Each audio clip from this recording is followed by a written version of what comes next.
Let me begin by commending my friend from North Dakota and expressing my agreement with very much of virtually everything he said, and also commend Senator Dodd for the very hard work that he has done in bringing forth a very strong piece of Wall Street reform legislation, which is long overdue.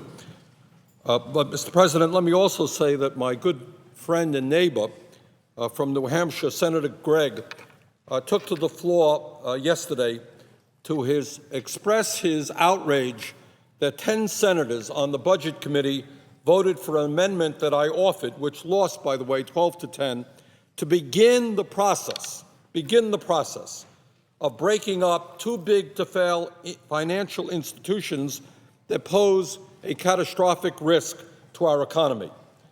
And quite frankly, after listening to Senator Gregg's statement, I wonder with all due sincerity what planet he is living on. Apparently, he has missed the fact that due to the greed, the recklessness, and the illegal behavior of Wall Street, that the American people continue to suffer through the worst economic crisis since the Great Depression. The damage done by Wall Street in bringing this economy to a grinding halt is incomprehensible. Millions of people having lost their jobs, their homes, their savings. Young people trying to go out to the job market to begin a career in their lives, unable to do that because of the greed of Wall Street. And the fact that just yesterday we could not get one Republican vote to proceed to begin the debate on how we finally reform Wall Street is beyond my comprehension. This debate needs to be going forward, and we need to pass underline strong legislation that makes sure that what happened a year and a half ago never, ever happens again. And, Mr. President, I also find it interesting that we have some of our conservative Republican senators, like Senator Gregg, who day after day tell us how much they dislike big government, don't like Social Security, don't like Medicare, don't like big government, but apparently they have no problem with huge financial institutions which control a very significant part of our economy. In the last 15 years, the 6 largest banks in this country have more than tripled in size and now have combined assets equal to 63% of the gross domestic product. Let me say that again. The 6 largest banks in this country now have combined assets equal to 63% of this nation's GDP. So all of my conservative friends who come down, oh, government is too big, government is awful. What about banks that have trillions of dollars in assets? Why aren't we talking about that reality? The truth is that today, what we are seeing with these huge financial institutions is not only the ongoing problem of what happens when they fail and whether the taxpayers will be having to bail them out again, but when you have that kind of concentration of ownership, you have a very, very dangerous situation. Mr. President, the 4 largest banks in this country, 4 banks, issue 2/3 of the credit cards. Now, what do we think about that? Everybody in the world has a credit card. 4 banks issue 2/3 of that. Now, how does that tally with the rhetoric I hear from my conservative friends about a competitive economy? Competition is what drives prices down. Well, maybe one of the reasons that millions of Americans today are paying 25 or 30% interest rates on their credit cards is that you got 4 banks that issue 2/3 of them. Mr. President, the 4 largest banks in this country provide half of the mortgages in America. I think that that is a real problem. The 4 largest banks control nearly 40% of all bank deposits in this country. Now, over 100 years ago, We had some good Republicans, William Howard Taft and Teddy Roosevelt. And what they said when they saw the concentration of ownership and wealth that existed in their time, they, as good Republicans, they said, let's start breaking it up. And I think what they did over 100 years ago is a lesson that we should learn today.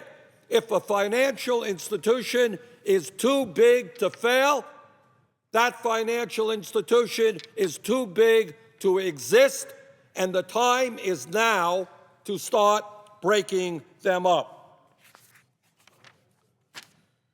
Mr. President, this idea of starting to break up large financial institutions is not just an idea that Bernie Sanders had. It's not just an idea that an amendment offered by Senators Brown and Kaufman is going to speak to. It's an idea that is spreading all over this country. I would point out to you that the presidents of 3 regional Federal Reserve banks also support the need to start breaking up large financial institutions. And they are James Bullard, who is the president of the Fed in St. Louis, Thomas Hoenig, the president of the Fed in Kansas City, and Richard Fisher, the president of the Fed in Dallas, Texas. And they are all in general agreement that we have got to start breaking up these large financial institutions. Mr. President,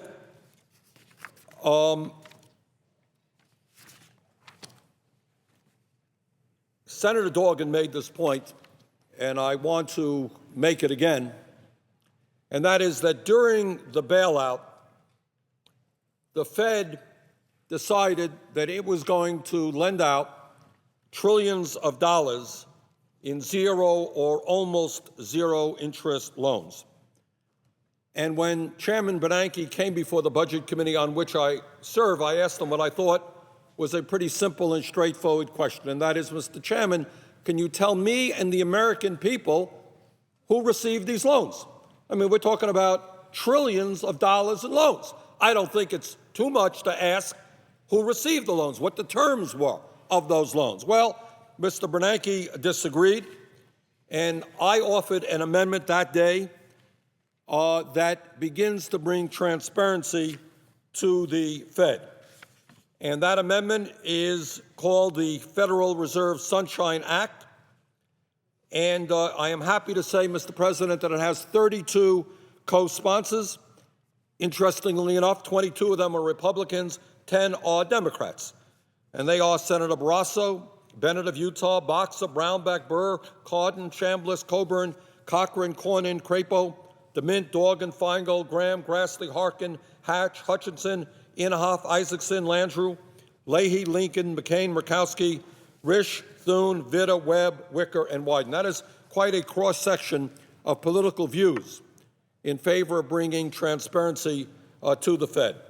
And, Mr. President, what my amendment will do, and we intend to bring that amendment to the floor during this debate, is in fact would require the Federal Reserve to release all of the details about the more than $2 trillion in zero-interest loans that the Fed provided to large financial institutions. And also, it would call for a GAO audit of the Fed. And the bottom line there, Mr. President, is that it is imperative that the GAO conduct an independent and comprehensive audit of the Federal Reserve within 1 year, and that's what our amendment does. It requires the Federal Reserve to disclose the names of the financial institutions that received over $2 trillion in virtually zero interest loans since the start of the recession. And, Mr. President, this is an amendment that I think millions of people want. And what's interesting about it is you talk about bipartisanship or tripartisanship. This amendment, both in the House and the Senate, brings together some of the more conservative members and some of the more progressive members. In the House, this language is supported by my former colleague, Ron Paul, and I'm introducing it here in the Senate. And that, my friends, is a very significant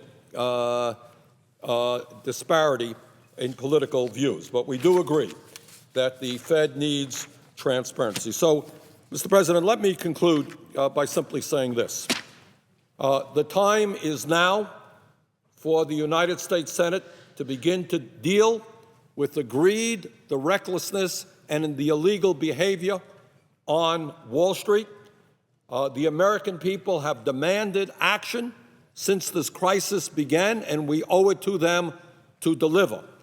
And as we proceed with Senator Dodd's piece of legislation, which I think has many, many very positive attributes, I think our goal as the debate continues is to make it even stronger. And in that regard, as I just mentioned, I will be bringing forth an amendment dealing with Fed transparency. I will be bringing forth an amendment which will put a cap on the interest rates that banks can charge.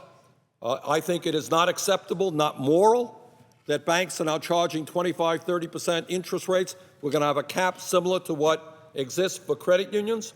And as I mentioned also, we're going to have legislation and amendment dealing with Fed transparency. So, Mr. President, my hope is that our Republican friends will join us in beginning this debate and, in fact, going forward so that finally, we can hold Wall Street accountable and bring forth the legislation to make sure that never again do we see a repetition of the disaster that we saw a year and a half ago.